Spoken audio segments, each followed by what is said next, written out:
Fala, amigo. O que você vai fazer?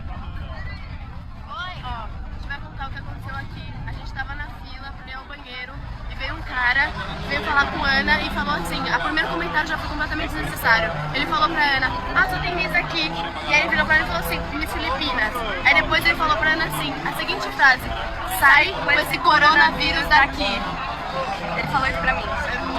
E a única coisa que eu consegui responder pra ele foi, sai com esse racismo daqui. Ele falou, não é racismo. E eu falei, é sim. E ele saiu rindo.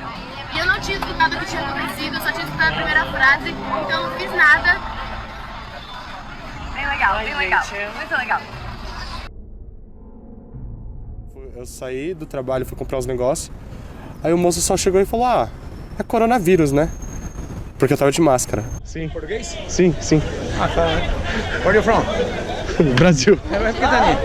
Oi? De máscara. Sabe onde tem batata doce branca?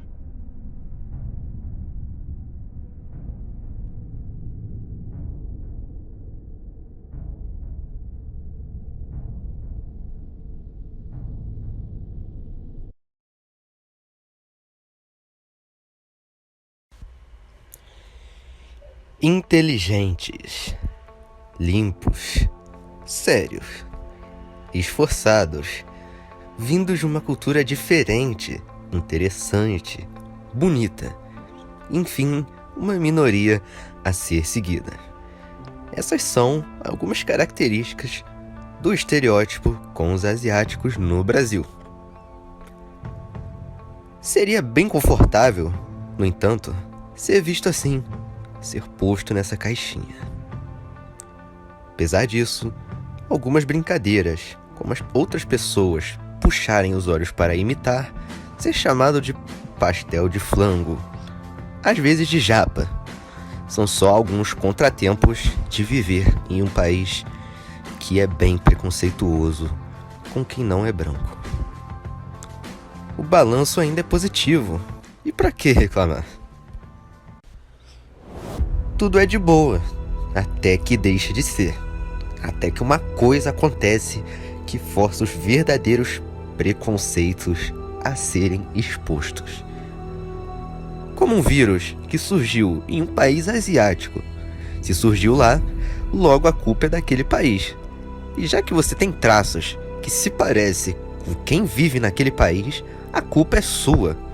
E de brinde, sua etnia, que já é colocada em um pacote com várias outras. Não importa se você é chinês, japonês, coreano, taiwanês, sua identidade e a do seu povo é apagada e vocês são colocados em outra caixinha. A do asiático, feio, estranho, vendedor ambulante de produtos ruins, os famosos Xing Ling, ou de pastel de feira, os sujos, que comem todo tipo de animal. O transmissor de vírus. Um perigo à sociedade civilizada.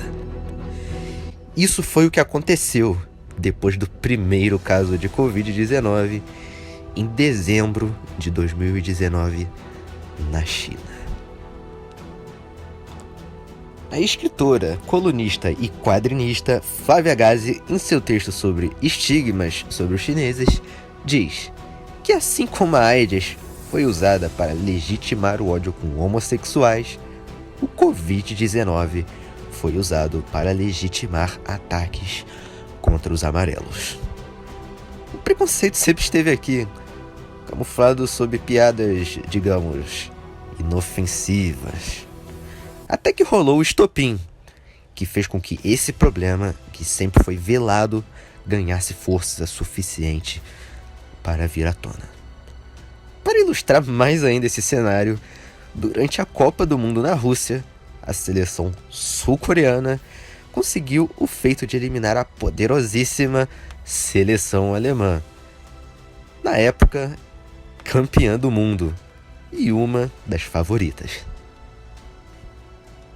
E então, algumas piadas começaram a surgir na internet. Como essa. E depois essas com outros países. E 2 anos depois, se inicia a pandemia do coronavírus. E as piadas ainda persistem. E como se fosse uma bola de neve, os ataques ficam cada vez mais pesados. E se tornam isso.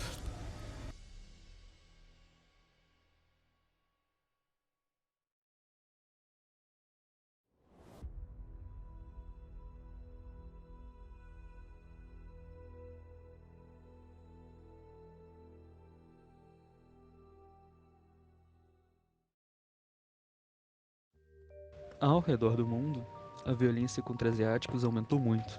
Nos Estados Unidos, houve um aumento de 150% nos crimes contra asiáticos. Em Atlanta, houve um ataque a uma casa de massagem que a maioria dos funcionários tinha origem asiática. Nesse atentado, dos 8 mortos, 6 eram mulheres asiáticas. Na Alemanha, as coisas não são diferentes. Para tentar dar mais voz à comunidade asiática no país, a projetista de sites Victoria Wu criou um site que em sua tradução se chama Eu Não Sou um Vírus, onde as pessoas que sofreram ataques por sua etnia podem compartilhar essas experiências. No Brasil, as coisas ficam um pouco mais complicadas. Como dá para ver nos tweets, o preconceito contra os asiáticos se mistura com outro ódio enraizado na sociedade brasileira, o ódio ao comunismo, o que faz com que esses ataques com os asiáticos se tornem cada vez mais legítimos na cabeça dos ignorantes. Esses ataques não dificultam só nossa evolução como sociedade, mas também dificultam o combate à pandemia, já que a maioria dos insumos para a produção da Coronavac, por exemplo, são importados da China. Se fosse somente a população, isso já seria um problema bem grave, mas com as lideranças políticas demonstrando esses preconceitos, a situação fica ainda mais crítica. Como essa declaração do senhor deputado Eduardo Bolsonaro, ou essas declarações do senhor ministro da Economia Paulo Guedes. O chinês inventou o vírus e a vacina dele é menos efetiva que a do americano. O americano tem 100 anos de investimento em pesquisa. Então os caras falam, qual é o vírus? Aí eles falam, decodifica, está aqui a vacina quase, é melhor que as outras. Ou até mesmo do próprio senhor presidente, se referindo à pandemia como uma guerra química e insinuando que o vírus teria sido criado em laboratório. A professora de mandarim Ili Wang, conhecida como Ili.Oishina em suas redes sociais, fala sobre os ataques que sofre relacionados às suas origens, como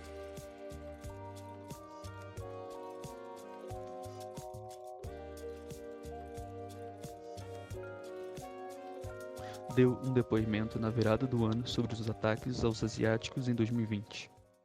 2021 está chegando com a vacina e eu decidi não deixar 2020 passar sem meu desabafo.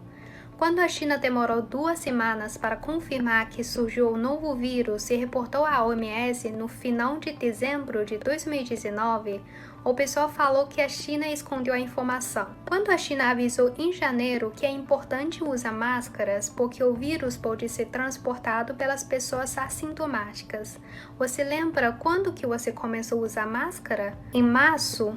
Abril? Todo o resto do mundo teve mais tempo para se preparar. É muito injusto falar que foi a China que matou milhões pelo mundo. Quando a China levou sério a situação do vírus e começou a tomar medidas rigorosas, falaram que a China é desumana e não tem liberdade. Quando a China conseguiu controlar a pandemia graças ao espírito de coletividade, além de produzir máscaras e equipamentos que ajudam o mundo todo, falaram que o vírus foi criado pelo próprio governo chinês em um plano para derrubar a economia dos outros países. As pessoas não viram que quando o vírus começou a se espalhar pela China, os médicos chineses tiveram que usar fraldas a todas para economizar o material. Todos os chineses ficaram em casa para economizar máscaras para ajudar os profissionais de saúde. A comunidade dos chineses do exterior se mobilizou e compraram do próprio bolso máscaras e enviaram para a China. Somente os chineses que moram nos Estados Unidos doaram o equivalente a 1,6 bilhões de reais em utensílios. As pessoas também não viram que as doações em dinheiro do povo nas primeiras 8 horas da pandemia em apenas um aplicativo já somaram a 45 milhões. A doação das celebridades chinesas foi na casa de bilhões. Muita gente não consegue acreditar como que a China conseguiu controlar a situação e zerar os casos locais em 70 dias. Só quem esteve na China sabe o quanto o povo inteiro se esforçou e colaborou para isso acontecer. Eu sei que não adianta falar tudo isso para pessoas que acreditam que a Terra é plana. Culpar os outros, ou melhor, demonizar a China, sempre vai ser o caminho mais fácil. Ao longo da história, a China sempre foi um país que passou por muitas guerras, por invasões e desastres naturais. Mas tudo que aconteceu nos deixou mais forte do que nunca. A pandemia, difamação, xenofobia, os xingamentos me fizeram ter mais orgulho de ser chinesa. Orgulho de ter nascido nessa nação que nunca desiste fácil. Orgulho do nosso povo unido e resiliente. Orgulho de termos um governo forte e que sempre pensa no nosso povo. Nenhum país é perfeito, mas a força de um povo unido transforma uma nação. Por fim, agradeço aos meus amigos e alunos que sempre tentaram nos defender. Agradeço também desde já se puderem compartilhar esse vídeo para que mais pessoas conheçam uma China mais real. Ano novo, desejo muita saúde, vacina e paz.